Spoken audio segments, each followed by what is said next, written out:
नमस्कार मित्रांनो, स्वागत आहे एका नवीन व्हिडिओमध्ये। अल्टिमेट टॉक्स मराठी या यूट्यूब चॅनलवर आपणा सर्वांचे हार्दिक स्वागत आहे। मित्रांनो, महाराष्ट्र शासनाकडून अनेक कल्याणकारी योजना राबविल्या जात आहे। जे नोंदणीकृत कामगार आहेत त्यांच्यासाठी या योजना सुरू करण्यात आल्या आहेत। त्यामध्ये बांधकाम कामगारांवर आर्थिक सहाय्य देण्याच्या योजना आहेत। आजारपणात सुद्धा त्यांना या योजनेअंतर्गत मदत दिली जाते। बांधकाम कामगारांच्या मुलाबाळांना सुद्धा शिक्षणात आर्थिक मदत दिली जाते। तसेच या योजनेअंतर्गत त्यांना शिष्यवृत्ती सुद्धा दिली जाते। कामगारांना दैनंदिन जीवनात वापरण्यात येणाऱ्या वस्तू देखील या योजनेअंतर्गत दिल्या जातात। कामगारांच्या मुलींच्या लग्नासाठी मदत दिली जाते। घरकुल योजनेला लाभ दिला जातो। अन्नधान्याच्या योजना सुद्धा बांधकाम कामगारांकरिता राबविल्या जात आहे। त्यातच मित्रांनो, आता दैनंदिन वापरात येणारा संच सुद्धा मोफत वाटप करणे सुरू आहे। ही एक अतिशय चांगल्या प्रकारची योजना बांधकाम कामगारांकरिता राबविल्या जात आहे। या योजनेला बांधकाम कामगारांकडून भरभरून प्रतिसाद मिळत सुद्धा आहे। या वस्तूमध्ये दैनंदिन जीवनात वापरात येणाऱ्या 18 प्रकारच्या वस्तूंचा संच सुद्धा असतो।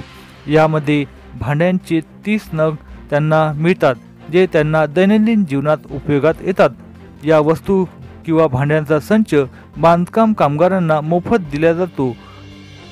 सोबतच बांधकाम कामगारांचा कामात येणारी पूर्ण किट सुद्धा दिली जाते। त्याचा आपण बांधकाम कामगार पेटी असे सुद्धा म्हणतो। त्यात भरपूर वस्तू असतात ज्या कामगारांना उपयोगात येत असतात। मित्रांनो, प्रत्येक बांधकाम कामगारांना स्वतःचे घर असावे, तर या योजनेतून स्वतःचे घर सुद्धा दिले जाते। तसेच मित्रांनो, ज्या कामगारांना नोंदणी करायची असेल ते फक्त 1 रुपयात या योजनेची नोंदणी करू शकतात।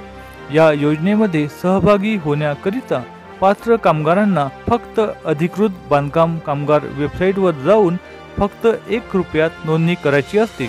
बांधकाम कामगार योजनेचा लाभ मिळत असतो। परंतु मित्रांनो, या योजनेत एजंट लोकांकडून खूपच गैरप्रकार झाल्याचे दिसून येत आहे। दलाल लोकांकडून जे पात्र नाहीत त्यांना देखील या योजनेचा फायदा दिला जात आहे। अशा अपात्र लोकांना लाभ देऊन व त्यांच्याकडून मोठी रक्कम घेऊन दलाल मालामाल बनले आहेत।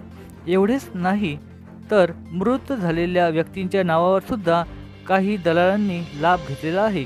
अशा प्रकारचे गैरप्रकार या योजनेत अंतर्गत दिसून आलेले आहे। एजंट लोक काय करतात तर गावोगावी जाऊन तुम्हाला भांडी मिळेल असे सांगून वाजवीपेक्षा जास्त पैसे घेतात। तसेच जे पात्र नाहीत त्यांचे सुद्धा कागदपत्र घेऊन नोंदणी करून देत आहेत। तसेच अशा सुद्धा लोकांचे कागदपत्र घेऊन जातात जे मृत झालेले आहेत। पैसे कमवण्याच्या नादापोटी बोगस लोकांनी नोंदणी सुरू आहे। या योजनेअंतर्गत बोगस लोकांची नोंदणी सुरू असताना दिसत आहे आणि पैसे लुटण्याचे काम सुरू आहे। अल्टिमेट टॉक्स मराठी या यूट्यूब चॅनलतर्फे आपणास विनंती करण्यात येत आहे की जे पात्र बांधकाम कामगार आहेत त्यांनीच नोंदणी करावी व बोगस कामगारांनी या योजनेच्या दूर राहावे व दलालांनी आपले काम बंद करावे। असे झाले तरच आपण पात्र असलेल्या बांधकाम कामगारांना या योजनेचा सरळ हाताने लाभ देऊ शकतो। धन्यवाद।